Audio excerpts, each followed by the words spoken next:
Hi everyone, I'm David Pyle, Senior Vice President, Enterprise Dealer Partnerships for Cox Automotive, and I'm here with Dale Pollak, founder, former chairman of vAuto, and currently Executive Vice President with Cox Automotive. We are together to talk about Dale's new book, Like I See It, Obstacles and Opportunities Shaping the Future of Retail Automotive.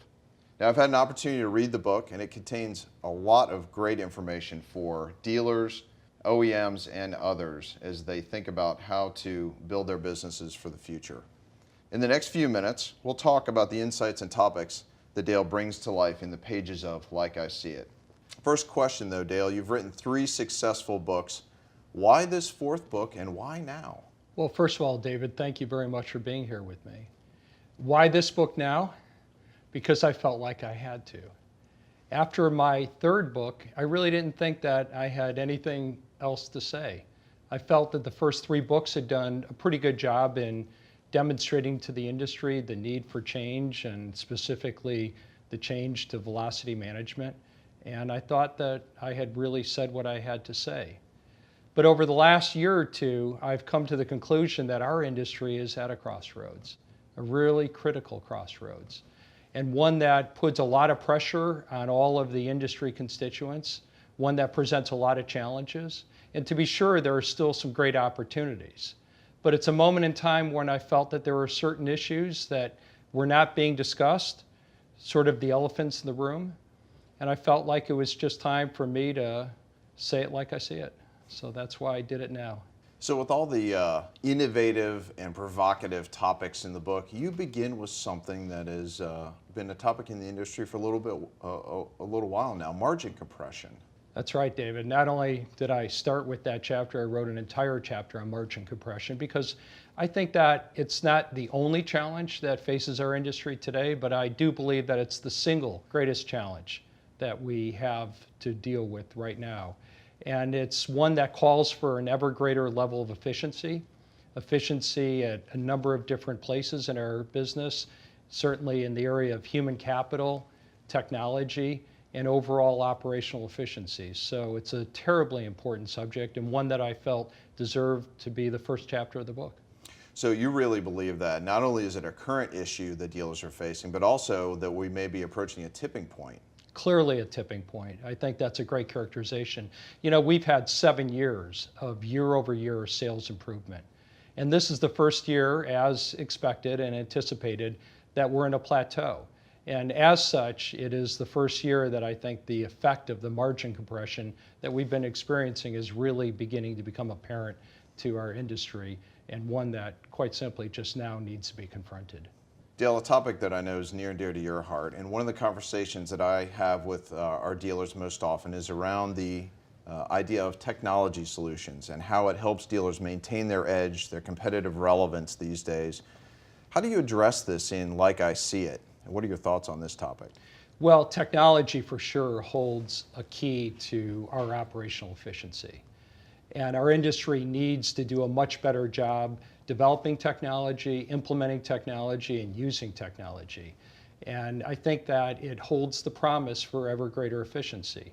The challenge is that today in our technology landscape, there's a lot of solutions that are independent.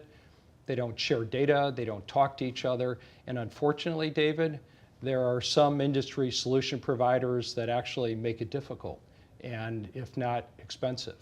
And I think that these are certain issues now that we just need to confront as an industry and resolve once and for all. So Dale, related to technology, there's kind of 2 sides to this coin. One is the software itself, and the other is the talent or the people that actually operate it. How do you address this in the book? Human capital is a huge part of everything that happens in our world and in our businesses. It's the lowest common denominator. So I do spend quite a bit of time in the book talking about human capital management, something that I believe is potentially one of the greatest last bastions of inefficiency in our industry. The turnover, the quality, the productivity of our human capital leaves a lot of opportunity for improvement. So I've spent due time in the book talking about that subject. While we're on this topic of talents and talent enablement, one of the things I was intrigued about is chapter 15, where you talk about your experience as a farmer. Is that true? I was a farmer for many years. And it was one of my greatest joys. I found a lot of peace and solace and planting and harvesting and spending time out in the farm, the quiet of the farm. But it also served, David, as a really important lesson for me in terms of how the family farmer, which I equate in many respects to the family-owned dealership, how they have fared through the evolution of technology and big capital in their industry. And I wrote about what I refer to as finding your blue ocean. You know, finding your blue ocean is the ability to discover and identify what really makes you unique, what differentiates you from everyone else that does what you do. And I have found that in the farming industry, as well as I have found in the automobile industry, that there are certain industry participants that have found that niche, have found that one or two or a few things that really makes them unique. It differentiates them.